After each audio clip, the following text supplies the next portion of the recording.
Bonsoir à tous, bienvenue dans Y'a plus qu'à, c'est un plaisir de vous retrouver. On est en direct tous les vendredis soirs, vous le savez, sur LMTV pour passer un petit moment ensemble et rencontrer les artistes et puis parler d'eux évidemment avec au programme cette semaine une exposition avec SOS Racisme, une exposition sur les visages. Vous verrez, on vous expliquera dans un instant de quoi il s'agit. On va rencontrer aussi Victor. Victor, c'est le président de l'association Family Prod. Alors, c'est une production associative, comme son nom l'indique.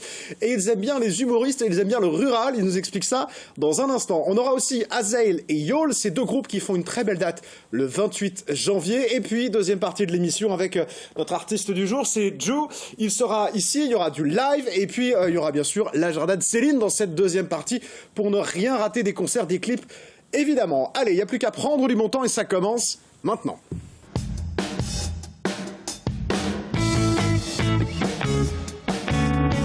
Et on commence avec mes deux premiers invités. Victor, d'une part. Bonjour Victor. Bonjour. Bienvenue sur le plateau d'Y'a plus qu'à, ça va bien? Merci, ça va bien. Vous étiez en pérégrination, vous, cette semaine, j'ai vu ça sur les réseaux sociaux, comme on dit, pour aller chercher des artistes dans un festival. Hein. Ouais, à Valberg, ouais. Vous nous raconterez ça dans un instant. Je pense que vous êtes revenu avec plein de choses sous la besace. Oui. Donc on pourra en parler dans un instant. Et Christian, bonsoir Christian. Bonsoir. Bienvenue sur le plateau de Y'a plus qu'à. Pas besoin de vous baiser Christian, vous baissez, ça suffit. Hop, hop, restez bien droit comme ça. Voilà, il n'y a pas besoin. On va parler avec vous de fraternité, voilà, et d'une belle exposition dans le cadre de SOS Racisme. Et on va commencer tout de suite, si vous le voulez bien, Christian. Christian, est-ce que vous pouvez nous rappeler tout d'abord ce qu'est SOS Racisme, et en Sarthe plus précisément, évidemment? Donc, SOS Racisme, c'est une association qui lutte contre le racisme et les discriminations, et ça a été formé en 1984. Et dans la Sarthe, donc, nous sommes la branche de cette association nationale. Et nous menons des actions dans les établissements scolaires. On rencontre les élèves pour parler du racisme, de discrimination, essayer de déconstruire des préjugés. Et puis, bon, les laisser discuter. Quels sont aujourd'hui les préjugés en 2017? Parce qu'on pourrait commencer à se dire que, bon, bah voilà, on a peut-être progressé un peu, et puis pas vraiment, en fait. Pas vraiment, par exemple, on peut vous dire que tous les musulmans sont des terroristes. Oui, ben, c'est vrai qu'il y a des faits nouveaux qui sont arrivés en plus, qui nous ont remis du travail là. Exactement, il y en a beaucoup. Il y a beaucoup de travail, surtout avec une année électorale. On a les politiques, les gens qui veulent jouer là-dessus. Donc, avec une année électorale, ça donne plus de travail. Avec les attentats, ça réveille encore certaines demandes. Donc, il y a du travail à faire. Donc, les préjugés, ça existe toujours. Comme je viens de dire. Et c'est tous les préjugés? C'est-à-dire qu'on va dans les préjugés qu'on peut avoir vers les musulmans, mais est-ce qu'on peut aller vers les préjugés que pourraient avoir dans l'autre sens les populations immigrées vers les Français? Je ne sais pas comment on doit le dire, parce que je veux froncer personne, les Français plus anciens, en tout cas d'origine, comme on dit. Je ne sais pas comment on le dit, parce que même maintenant, aujourd'hui, c'est vrai qu'on a tellement peur de... Enfin, moi, j'ose plus parler parce que j'ai peur de faire une bêtise ou de pas être politiquement correct, parfois, alors que pourtant, la fraternité fait partie de moi, mais c'est vrai que des fois, on a un peu peur avec tout ça. À l'inverse, j'ai l'impression que des fois, on n'ose plus dire les choses de peur de vexer quelqu'un ou de voilà. Ce qu'il faut, c'est qu'on retrouve un peu de confiance en soi et de se dire que bah voilà, vivre ensemble c'est bien et qu'on n'est pas obligé d'être de faire attention à chaque mot, peut-être ça serait bien, parce que là on est un petit peu dans une situation où en fait ça dépend des contextes. Si par exemple quelqu'un avec qui vous avez une bonne relation, tout ça, vous le taquinez sur l'humour, tout ça, parfois ça passe, mais si c'est des personnes qui ne se connaissent pas, on le prend mal. Par exemple, je vous en dis un exemple. Des personnes qui travaillent ensemble et quelqu'un vient lui dire « Bon, c'est bon, les Maghrébins, là, c'est bon, vous êtes nombreux. » Il ne prend pas mal parce qu'ils se connaissent. Mais si c'est quelqu'un, par exemple, dans un supermarché, qui lui dit « Oh, le Maghrébin, tu vas te dépêcher. » Là, ça prend une autre tournée, vous voyez? Oui. Donc, ça dépend des situations. Mais je suis d'accord avec vous quand vous dites qu'on peut parfois, dans l'autre sens, prendre les choses d'une autre manière pour peut-être exprimer un sentiment, exprimer, je sais pas, une idée, une opinion, pour que, bon, aussi l'autre côté donne son point de vue. Par exemple, on ne peut pas dire que c'est seulement les autres qui sont préjugés. Mais voilà, c'est ça qui est important, c'est peut-être se dire que c'est ce que je voulais dire un peu tout à l'heure, c'est que les préjugés, ils peuvent être dans les deux sens. Je me souviens d'un film, qu'est-ce qu'on a fait au bon Dieu, je crois, qui était sur l'humour justement, et qui nous rappelait, parce qu'il y a une famille africaine avec une famille plus française traditionnelle, et puis il y avait des préjugés de la famille française, mais il montre très bien aussi qu'il y avait des préjugés de l'autre côté de la famille africaine. C'est important de se dire qu'on a tous un peu des préjugés, et que si on veut peut-être les faire valdinguer, c'est qu'il faut qu'on se parle et qu'on se connaisse en fait, pour que ces préjugés ils sautent, quoi. Exactement. En fait, dans nos interventions dans le milieu scolaire, les préjugés qu'on essaie de déconstruire, on essaie de toucher les préjugés qu'on a aussi plusieurs personnes. Par exemple, si on dit les Juifs sont radins, les Arabes sont des voleurs, tous les Noirs Mais sont des danseurs. ça, c'est encore aujourd'hui, ça? Ah si, ça existe. Hein. Oh là là! Et moi, ça existe. C'est incroyable! Donc, je sais pas... Si tout groupe que vous voulez, il y aura des préjugés. Bon. Ah, ben ça, il y en a pour tout le monde. Ça au moins, s'il y a bien un truc sur lequel on peut retrouver sur tout. Ça, j'aime bien, moi, là, pour le coup. Voilà. Et c'est vrai que j'ai remarqué, parce que vous aimez bien l'humour. Par exemple, il y a eu quelques temps, quand je disais qu'on n'ose plus trop faire des choses, Gad Elmaleh avait fait un spectacle avec, comment il s'appelle, avec Kev Adams. Ils ont fait un spectacle avec, ils sont grimés en chinois, etc. Ouais. Ça fait tout un pataquès, etc. Alors, qu'est-ce qu'il en est de ça? C'est quoi votre avis pour SOS Racisme? Est-ce que c'était vraiment grave? Est-ce que du coup ça véhicule encore du coup quand on revient sur des choses comme ça, des choses et que justement faut arrêter ça? Qu'est-ce que vous pensez de ce genre de choses? Parce qu'il y a quelques années, ça y allait franco, personne ne disait rien, et aujourd'hui c'est vrai qu'on a l'impression que voilà, il faut vraiment faire gaffe, peut-être trop, j'ai l'impression parfois. Bon, je peux penser ça le contre-pied parce qu'aujourd'hui la parole discriminatoire et raciste s'est libérée quand même. Oui, à l'inverse, hein, avec. Il y a des choses qu'on a. Mais ça, c'est la vraie, parce que Kev Adams et Gad Elmaleh, on peut pas je pense pas les taxer d'être des purs racistes extrémistes, quoi. Donc oui, exactement. Ils s'en sont pris plein la tête, quoi. Oui, mais si on parle des humoristes, l'idée toujours de l'humour, c'est parce qu'il y a un enseignement là derrière. Ils se moquent pas des gens. Ils sont pas là pour diminuer ou inciter. C'est pour dire ce que vous faites n'est pas bon. Mais ils sont là à le dire sous forme d'humour, en fait. Donc, pour eux, c'est des personnes qui viennent nous aider dans notre travail. Parce qu'ils dénoncent ces conditions telles, sous forme d'humour. Donc, à la fin, ils font passer un message. Que, bon, en fait, quand on dit ça, c'est pas bon, ça fait rire aux gens, tout ça, mais il y a un enseignement, il y a un message derrière. Souvent dans l'humour, de toute façon, il y a toujours un message derrière, voilà. Donc pour eux, c'est des partenaires, en fait, si vous voulez. Mais par contre, c'est vrai que vous le disiez à l'inverse, et après on parle de cette exposition, mais je voulais faire un petit état général, évidemment, avant. Il y a aussi cette parole raciste extrêmement dur, en effet, qui s'est libéré. Moi, j'ai parfois envie de vomir quand je vais sur certaines pages Facebook ou quand je vois certains commentaires qui sont vraiment, là, pour le coup, atroces. Et c'est juste incroyable comment les gens osent aujourd'hui dire des choses absolument dingues, des choses, on va dire, va crever, ou tout ce que tu veux. Enfin, voilà, c'est même pire que ce que vous disiez, va dehors ou va-t'en de notre pays. Là, c'est vraiment des choses qui peuvent être extrêmement violentes. Alors, comment on fait, quand on est SOS Racisme, pour parler avec ces gens-là qui sont dans une haine extrême? En fait, nous, c'est... Parfois, vous rencontrez des personnes qui tiennent ces propos par le fait qu'ils ne savent pas. Parce que quelqu'un leur a dit ça. Par exemple, si on dit... Quelqu'un vient facilement vous dire, oui, les étrangers sont là, ils bouffent nos impôts. Et quelqu'un le prend comme ça. Nous, on essaie de déconstruire ça. On essaie de montrer que, bon, il y a des étrangers qui payent des impôts.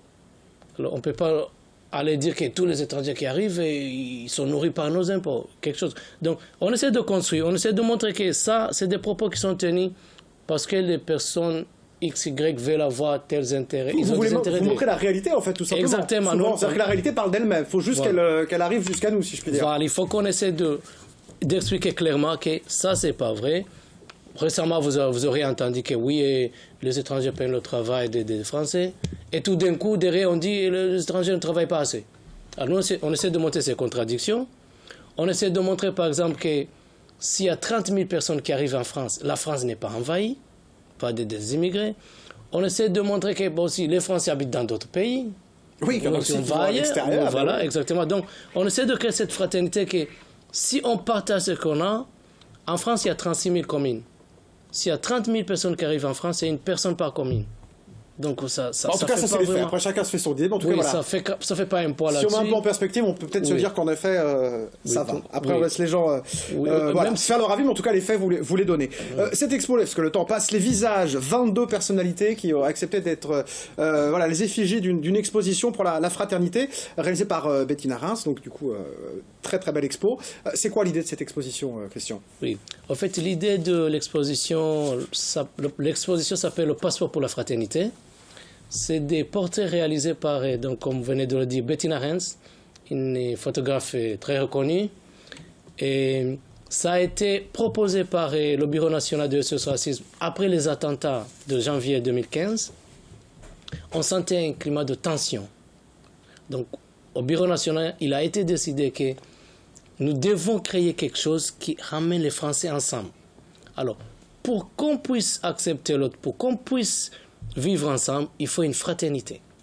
Alors, pour traverser, pour voyager parmi toutes les couches qui composent la société française, il nous faut un passeport.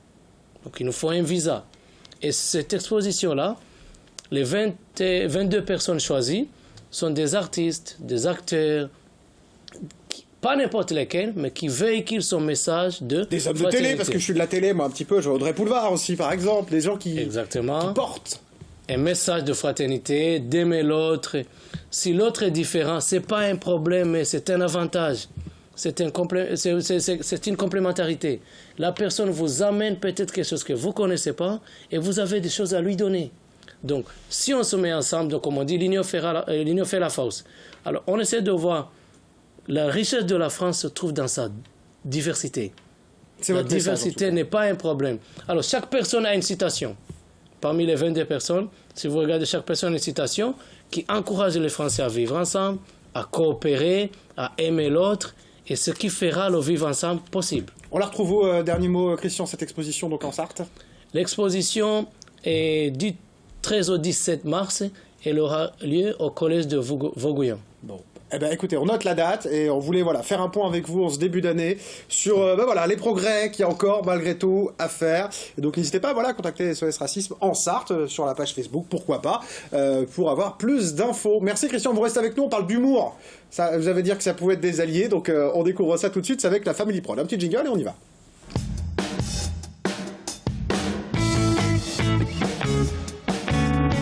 Parce qu'on a dans tous les styles d'humour, mon cher Victor, des humoristes qui sont parfois très grinçants et dans tous les domaines.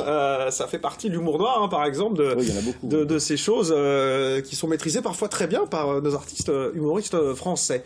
Oui, tout à fait. Alors, Family Prod, vous nous la présentez un petit peu avant qu'on parle bien sûr de cette programmation qui arrive pour 2017.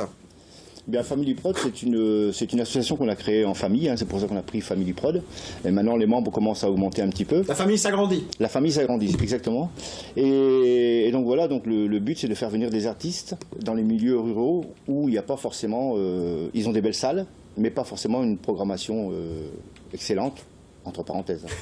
Bim, il commence bien son intervention. Voilà, il s'est fâché avec toutes les communes de la Sarthe, là, bim. Non, une programmation humoristique. Qu'on pourrait... Ah, voilà, ça allait, on se récupère. Non, on plaisante. Mais c'est vrai, il faut le dire, il faut être honnête, c'est vrai qu'il y a de très belles salles en Sarthe et qui parfois, moi j'étais au LUD il n'y a pas très longtemps, et l'élu me disait, voilà, on aimerait qu'il y ait plus de choses dans cette salle, parce que c'est une belle salle, et c'est vrai, je vous le confirme, pour avoir fait un événement là-bas, mais elle est un peu sous-exploitée, alors qu'elles sont abordables, qu'elles sont belles, elles sont prêtes à accueillir des artistes. Et alors vous êtes dit, justement... On va essayer de remplir ces salles parce qu'il y en a marre qu'elles soient sous-utilisées. C'est ça. Alors en ruralité, ça veut dire où? Nous, on a démarré à Coulan-sur-Gers. Et là, 2017, c'est à Ciel-Guillaume. D'accord, donc vous êtes sur Ciel-Guillaume pour toute la saison? Pour toute la saison. Alors c'est quelle salle à Ciel-Guillaume, rappelez-nous? C'est Léon Benardo. Léon Bernardo. Vous avez vérifié, voilà, vous m'avez transmis le truc. On dit parce qu'il y a un S dessus, à chaque fois on veut le dire. Léon Bernardo. Bernardo, tout va bien, voilà. Donc qu'est-ce qui va se passer? Alors, non, mais avant vous étiez en voyage, et c'est ce que je dis, parce que vous revenez du froid, là, mon cher Victor. Vous étiez où? Très froid. C'est pour le travail, en fait. À Valberg, au Festival du Rire en montagne. C'est le 3e à Valberg. Et ils fêtaient leurs 80 ans d'existence, en fait, D'accord. la station. Et vous allez faire vos courses là-bas, c'est ça, non? Je suis allé faire mes courses là-bas. Voilà, c'est classe, il va aussi faire les courses. Non, mais enfin, j'ai été invité là-bas comme producteur et comme jury. D'accord. Et voilà, et du coup, ça s'est Vous avez vu qui là? Vous avez dégoté des petites perles rares là? Vous avez des... En tête d'affiche, il y avait Koé, qui d'ailleurs est quelqu'un de très sympathique. On a passé un petit moment avec lui. Et après, il y a d'autres humoristes que je connais puisqu'ils vont venir justement dans notre prog. Allez-y, dites-le, profitez-en. Cyril Etès, Anthony Joubert qui était là-bas. Alors Cyril Etès, il viendra le 10 juin. Le 10 juin, il y a Anthony Joubert qui était là-bas, qui lui vient en mai, si je ne me trompe pas. Le 13 mai. Le 13 mai. Il y avait aussi... Vous nous les présentez un petit peu leur univers, justement, puisque vous les avez découverts sur scène? Cyril Etès, c'est une dynamite, c'est quelqu'un qui démarre tout doucement et après on ne l'arrête plus. Il dit 100 mots à la seconde, enfin c'est vraiment impressionnant son spectacle. J'ai beaucoup aimé. Et il est dans quel univers, du coup? Il parle de quoi? De lui, de sa vie, des gens? Il parle un peu c'est un mélange de choses. Son spectacle s'appelle Le Temps des monstres. Et en fait, il démarre avec les monstres qui ont fait la guerre. Et il finit avec les monstres de la chanson. Et tout ça dans un humour, et les monstres du cinéma. Donc tout ça dans un humour très, très speed, parce que je vous dis... Ça arrive à des gens très bien d'être speed. Ah non, mais lui, c'est impressionnant. Et lui, en fait, il était dans On ne demande qu'à en rire chez Ruquier, il est resté 2 Ah oui, une ans, émission je qu'on a crois, fait sortir pas mal. Hein. Ouais. Anthony Joubert, il fait quoi alors lui? Anthony Joubert, son spectacle, c'est juste une merveille. Honnêtement, c'est un bijou. Il a une interaction avec le public qui est impressionnante. Il sait aller chercher, il sait se faire aimer de son public, et son spectacle, c'est un peu sa vie qu'il raconte. Et on rigole beaucoup. C'est un retour. Et en même temps, il y a beaucoup d'émotions. Il y a Méry, tiens, que je vois le 18 novembre en fin d'année. Bah, il est bien connu, le Méry. Il n'était pas à Valberg, mais ouais. Il est un peu barré aussi, lui. Hein. Complètement. Il n'est pas barré, il est déjanté. Il est un petit peu, hein. Il est déjanté, lui. Ouais. Donc ça, c'est encore un autre style d'humour. J'ai l'impression que vous avez, vous avez voulu nous proposer des gens un peu différents dans votre sélection pour qu'on ait... Parce que l'humour, c'est vaste quand même. Hein. C'est comme quand je reçois des musiciens. À chaque fois, je précise un peu parce que c'est très large, mais l'humour aussi a quand même beaucoup de styles. Hein. Ouais, c'est très large. D'ailleurs, il y en avait un qui s'appelle Jean-Baptiste Mazoyer, qui était au festival, que je ne connaissais pas du tout. Et il fait de l'humour avec des bruitages. Et honnêtement, c'est excellent. Je l'ai reçu sur le plateau. C'est excellent. Je l'ai reçu sur le plateau il y a quelques temps maintenant. Il était venu en Sarthe. J'ai adoré son... Et il est très sympathique. Et donc, on va le programmer pour 2018. Parce qu'il a ses doubles casquettes, en effet. Il fait à la fois de l'humour, mais aussi des bruitages, un truc de fou. Et du coup, il l'a intégré dans son spectacle. Et en effet, excellent. Il est très sympa en plus. Tao, tiens, par exemple, que je ne connais pas. Je vois les cartes en plus sur la fiche. Tao Tran, c'est un magicien qui fait de la magie avec un peu d'humour. Donc lui, je l'ai connu par l'intermédiaire de la personne qui m'aide comme régisseur quand je fais les spectacles. Et il est venu faire la première de Benji Dotti quand il est venu en octobre. Et lui sera le 15 avril. Je donne pour nos amis, pour vous noter les dates sur l'agenda, les amis. Il est excellent. Il est en magie, il est bluffant. Donc magie et humour. Humour et arts martiaux. Ok, c'est au moins, ça c'est c'est varié là pour c'est vraiment le coup. top. Ouais. C'est varié. Thierry Marquet, ça c'est un nom qu'on connaît bien le 18 février. Thierry Marquet, c'est pareil, c'est un humour très simple, mais c'est un humour qui touche. Voilà, c'est un humour comme Thierry Comiti par exemple, c'est des personnes qui sont élégantes toujours quand ils viennent en salle, mais voilà, c'est un humour, c'est pas un humour clash quoi. D'accord, le 18 février, on a Kamel. Le 9 septembre, on a Pujol. Et puis le 14 octobre, on a Benji Dotti. Benji Dotti, qui est le parrain de l'association. Qui est le parrain de l'association, il s'appelle Caricature. Tout à fait. Bon, est-ce que c'est facile de faire venir des gens, justement, à Ciel-Guillaume, voilà. Est-ce que les artistes, alors évidemment, ils ont leur cachet, voilà, donc ils peuvent venir pour ça, mais malgré tout, est-ce que c'est facile de les faire venir? Est-ce qu'ils disent oui facilement? Moi, j'ai eu la chance que ce soit Benji Dotti qui soit le parrain de l'association. Ah, il a aidé à... Et c'est lui qui a... Parce qu'ils sont tous potes. Et en fait, il dit, il est venu, il a dit, vous pouvez y aller tranquille, il n'y a pas de souci avec Victor, tout se passe bien, et puis voilà quoi. Donc, et du coup, ça vous a ouvert les portes, et les numéros de téléphone, et le fait qu'il puisse venir. Vous avez envie de monter un festival, on va terminer là-dessus, un festival de l'humour carrément. Festival de l'humour, comme il s'est passé à Valberg, sauf qu'eux, ils le font sur 6 jours, et moi, je le ferai sur 3 jours, pour démarrer. Et donc là, je sais pas. Pourquoi ce projet, Victor? Pourquoi du coup concentrer sur une date pour créer un vrai événement, un vrai pôle d'attractivité? Tout à fait. Voilà. D'attractivité, c'est pas ma soirée. Créer un gros événement humoristique dans une petite ville. D'accord. Comme Ciel-Guillaume, voilà. Il y a du monde à Ciel-Guillaume. Voilà, par exemple, ou même pourquoi pas allouer. Malgré que la communauté de communes m'avait mis un petit peu de côté, mais qui maintenant... Bim! Allez, deuxième message passé pour la soirée. Qui maintenant, voilà, ça se passe très bien avec le président. Voilà. Maintenant, ça se passe très bien avec le président, donc voilà, je sais pas encore exactement où je vais le faire, mais ça sera soit loué ou soit Ciel-Guillaume. D'accord. Et ça serait quoi, en extérieur, dans la salle? Non, en salle, comme dans cette fameuse salle Bernardo. Il y a combien de places dans cette salle que vous allez 230 places. Faire vivre? Et vous pensez que l'humour, ça va prendre? Parce qu'après, c'est un sacré challenge, pour le coup, de faire venir des humoristes quand même, parce que malgré tout, s'il n'y en a pas souvent, les gens sont pas forcément habitués du coup. Tout à fait. Comment on fait pour les faire venir?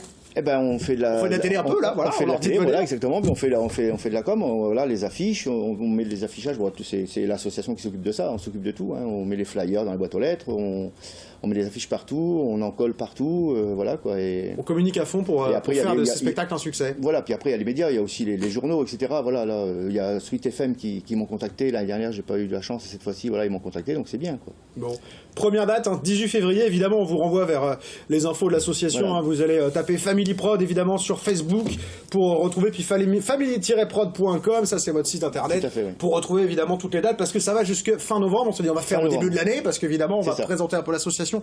Et voilà, mettez-vous bien dans la tête qu'il va y avoir une saison complète du rire à Cyril-Guillaume. Tout à fait. Avec, allez, c'est pas tous les mois, mais enfin tous les 2 mois à peu près. Si, voilà, tous il y les a pas de mois. moyenne. Ah ouais, février, avril, il n'y a pas en mars, c'est pour ça. Non, il y a, Avril, mai, juin, juillet, il n'y a pas août, septembre, octobre, novembre, c'est quasiment tous les mois. C'est quasiment tous les mois. Impeccable, donc comme Et ça, une un rendez-vous. Une petite info, on va peut-être arriver à faire venir Koé en 2018. Parce qu'il a été gentil à Valberg. Exactement. Exactement. Bah, ça serait bien. Puis c'est vrai que c'est voilà, ça sera un peu une tête d'affiche, si je puis Tout à dire, fait, pour oui, le coup, sur ça.